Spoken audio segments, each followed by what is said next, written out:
noite, nós vamos dar início a mais um programa. Hoje nós vamos refletir no texto de Mateus, capítulo 16, do verso 13 ao 18. Diz assim a palavra de Deus: Chegando Jesus à região de Cesareia de Filipe, perguntou aos seus discípulos: Quem os homens dizem que o Filho do Homem é? Eles responderam: Alguns dizem que é João Batista, outros Elias e ainda outros Jeremias ou um dos profetas. E vocês? Perguntou ele: Quem vocês dizem que eu sou? Simão Pedro respondeu: Tu és o Cristo, o Filho do Deus vivo.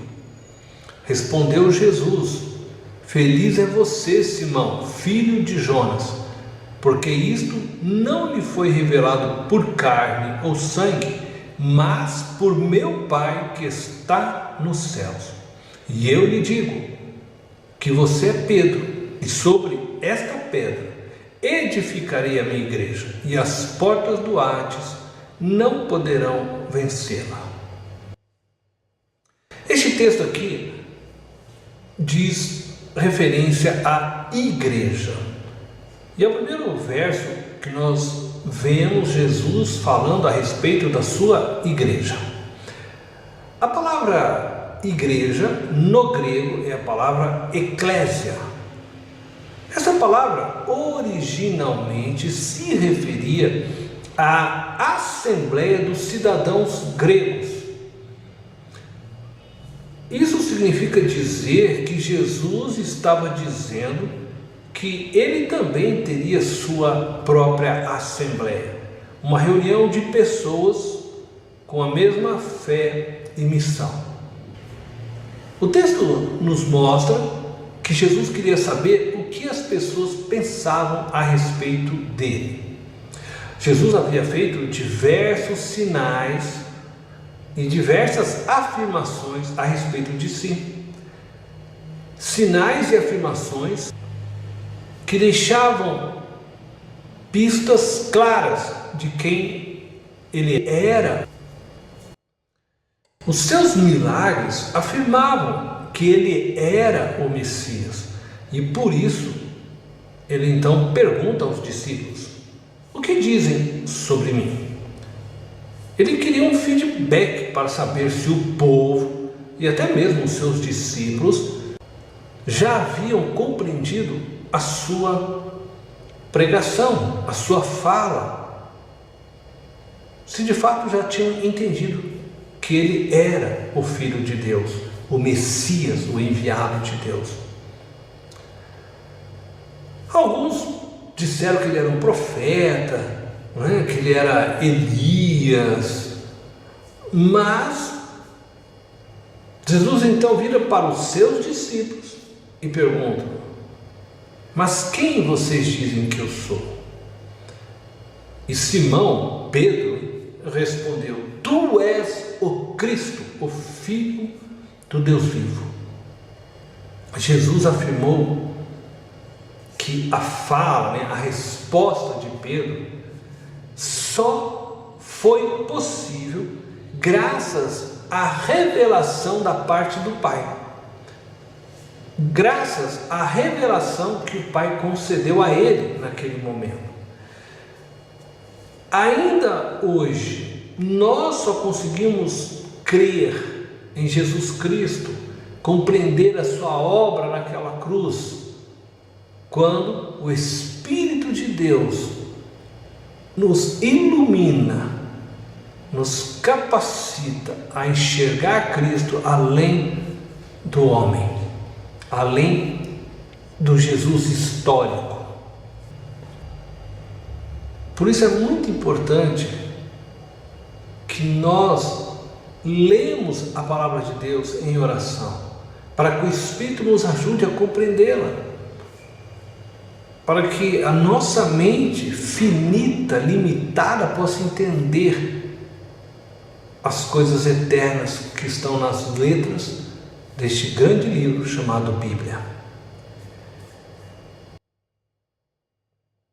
Esta orientação que o Pai concedeu a Pedro e a declaração então de Pedro, onde ele afirma que Jesus é o Filho de Deus, o Cristo, ela implica em duas verdades a respeito da Igreja de Cristo. A primeira trata da pedra sobre a qual está edificada a igreja. E a segunda verdade é o critério da participação na Igreja de Cristo. Algumas pessoas acreditam que a pedra é Pedro e tratam Pedro como se fosse o primeiro Papa. E aí então a Igreja católica, apostólica, romana, criou uma linha hierárquica aonde desde de Pedro vai se passando o bastão da autoridade sobre a igreja para outras pessoas. Mas o próprio Pedro, ele afirma que Jesus é a pedra sobre a qual a igreja é edificada. Basta você ler o texto de 1 Pedro, capítulo 2, verso 4 ao 8. E a segunda verdade, que diz respeito então ao critério para se participar dessa comunidade, nos mostra que se torna membro da comunidade de Jesus Cristo todos aqueles que confessam essa verdade que Pedro revelou a nós. Isto é, todos aqueles que afirmam que Jesus é o Cristo, o ungido de Deus, o Messias, o Filho do Deus vivo. Então aquele que crê nessa verdade, ele se torna parte da comunidade de Cristo, ele é inserido nessa comunidade de fé, nesta grande assembleia onde Jesus está reunindo as pessoas em torno desta mesma confissão. Bom, eu quero ler agora com vocês o que diz o verso 19 e o verso 20. Eu lhes darei as chaves do reino dos céus. O que você ligar na terra terá sido ligado nos céus, e o que você desligar na terra terá sido desligado nos céus. Então advertiu a seus discípulos que não contassem a ninguém que ele era o Cristo. Este texto, juntamente com os versos que lemos anteriormente, tem causado uma grande confusão na vida da igreja. Como eu disse, por causa de uma interpretação errada deste texto, hoje a gente tem uma linha de uma hierarquia sucessional de papas, acreditando que a autoridade que Jesus deu a Pedro vai sendo então transferida a cada novo papa que se assenta na cadeira, segundo eles, de Pedro. Muitos líderes religiosos, baseados neste verso 19, julgam que podem determinar quem vai ser salvo e quem será lançado na perdição. Juntando este verso com o verso anterior que nós falamos, eles entendem que receberam de Pedro o bastão para poderem determinar, ligar e desligar aqueles que serão salvos.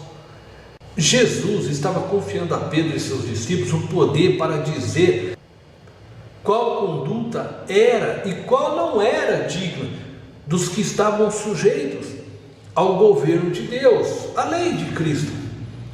Então, a autoridade que eles estavam recebendo não era para trancar ou destrancar a vida de alguém no céu ou no inferno.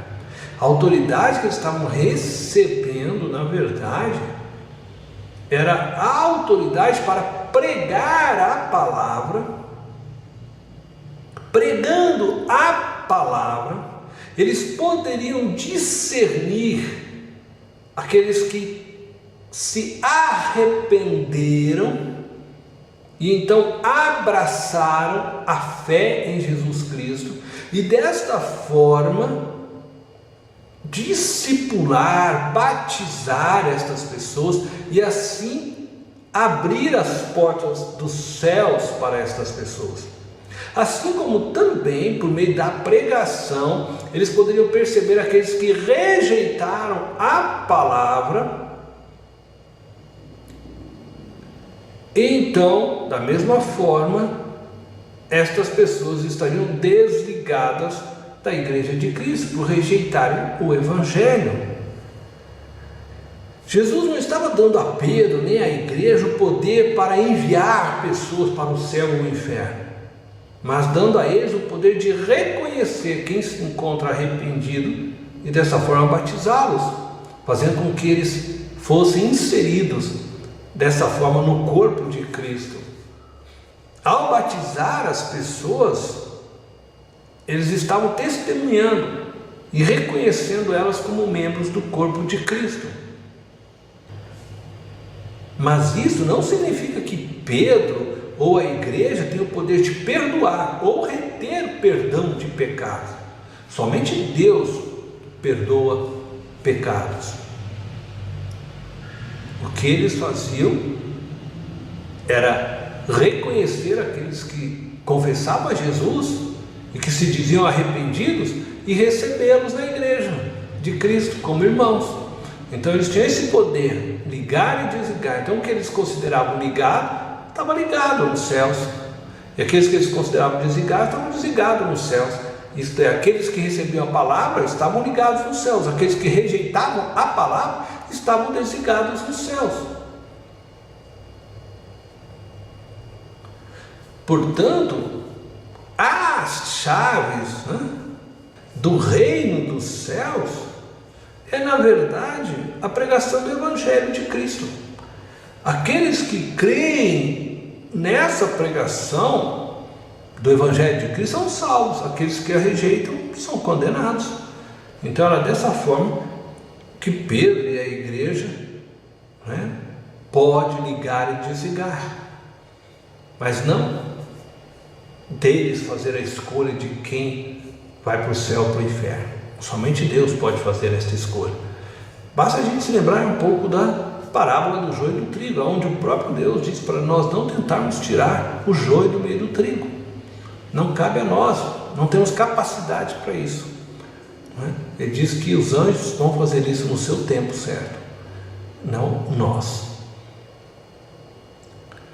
Deus te abençoe. Eu espero você no nosso próximo programa. Um grande abraço.